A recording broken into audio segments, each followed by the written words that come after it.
Class 3 Hindi व्याकरण। व्याकरण में आज हम तीसरा पाठ पढ़ेंगे जिसका नाम है संयुक्त व्यंजन। संयुक्त व्यंजन यहाँ पर देखिए, जैसे चित्र में यहाँ पर आपको समझाए गए हैं। बच्चों अपनी पुस्तक में ध्यान से देखो, यानी आपको अपनी पुस्तक में ध्यान से देखना है। ऊपर दिए रंगीन शब्द पढ़िए। बच्चों, पुस्तक तथा ध्यान। अब इन शब्दों की रचना समझते हैं। यहाँ पर रंगीन शब्द है बच्चों, पुस्तक और ध्यान। तो बा प्लस आ प्लस चा प्लस चा प्लस ओ, ये बन गया बच्चों। पा प्लस ऊ प्लस सा प्लस ता प्लस आ प्लस का प्लस आ, ये बना आपका पुस्तक। धा प्लस या प्लस आ प्लस ना प्लस आ बराबर ध्यान। तो ये लास्ट के जो वर्ण है उसके बाद जो ये बराबर के निशान है उसके बाद पूरा शब्द आ जाता है। तो यहाँ पर ध्यान देना, कुछ वर्ण के नीचे हल लगा है और कुछ वर्ण के नीचे नहीं लगा है। तो जहाँ हल लगता है वहां आ का उच्चारण उसके साथ होता है। तो ये सारे तीनों शब्द जो है ये संयुक्त व्यंजन है। इन शब्दों में आए दो दो रंगीन व्यंजनों का उच्चारण उनके आगे आने वाले स्वर के साथ मिलाकर किया जाता है। ऐसे व्यंजनों को जो एक साथ मिलाकर बोले जाते हैं संयुक्त व्यंजन कहे जाते हैं। संयुक्त व्यंजनों का पहला व्यंजन हमेशा स्वर रहित होता है। जैसे यहाँ पर लिखा है, किसी शब्द में एक साथ आने वाले दो व्यंजन जब अपने आगे आने वाले स्वर के साथ मिलाकर बोले जाते हैं तब उन्हें संयुक्त व्यंजन कहते हैं। यहाँ पर कुछ और संयुक्त व्यंजन वाले शब्द लिखे गए हैं। च प्लस छ बराबर आधा चा और छा, अच्छा मच्छर। ना प्लस या बराबर आधा ना और या, इससे बना अन्य न्याय। ता प्लस था बराबर आधा ता और था, इससे बना पत्थर कत्था। टा प्लस ठा बराबर टा हल ठा, गट्ठर चिट्ठी।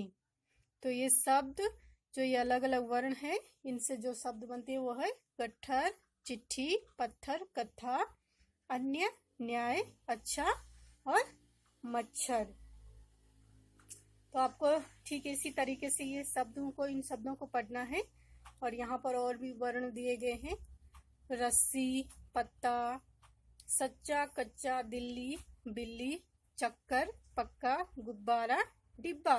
तो इनको अलग अलग वर्णों में कैसे लिखा जाता है ये भी आपको समझना है। ध्यान से देना कि कैसे इनका वर्ण जो अलग अलग था और बाद में शब्द किस प्रकार से बना है। तो आपको ये इन शब्दों को यहाँ से लेकर के यहाँ तक अपनी कॉपी में लिखना है। और उसके बाद आगे भी बहुत सारे शब्द हैं, इनको भी आपको कॉपी में लिखना है। उसके बाद है आपके पास रा व्यंजन के संयुक्त रूप।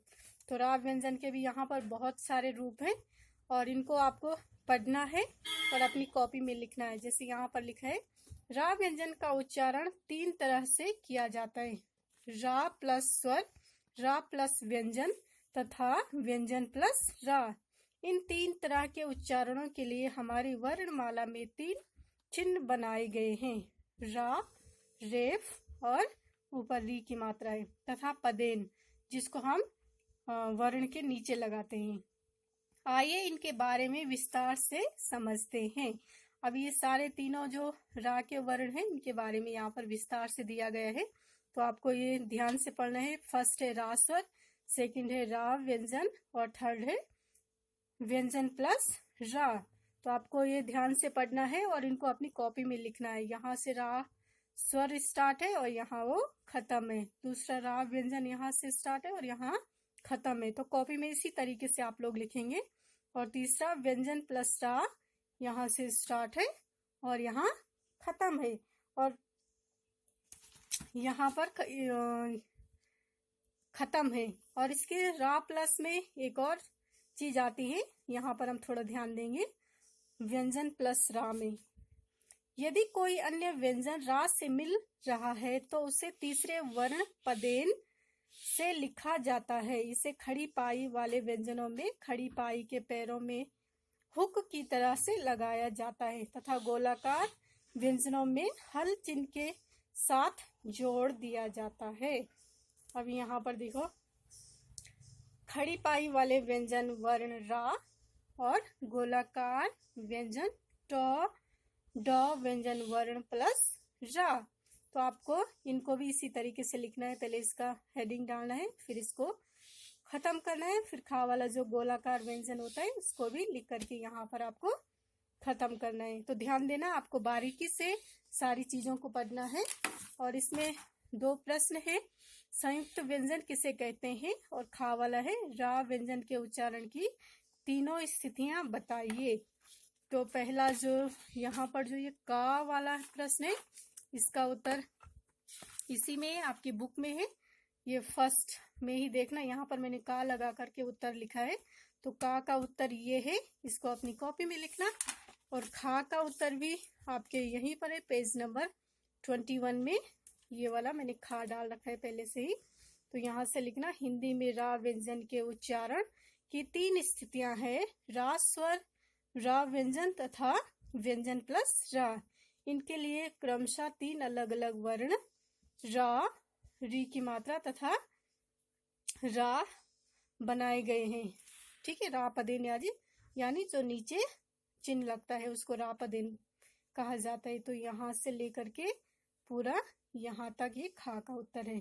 तो इस प्रकार से आप ये जो तीसरा अध्याय आपके पास है संयुक्त व्यंजन, इसको पूरा करेंगे। और ध्यान देना, सारी बुक पढ़ना आप लोग शुरू से लेकर के अंत तक, सारी बारीक चीजें आपको खुद ध्यान देना होगा घर में। आजकल आप वैसे भी घर में बैठे हैं तो ध्यान से देखिएगा आपके अध्याय में क्या क्या चीजें हैं और किस तरीके से उनका उपयोग किया जाता है। इसलिए आप ध्यान से पढ़िएगा और अच्छे सुंदर अक्षरों में अपने प्रश्नों के उत्तर भी लिखिएगा।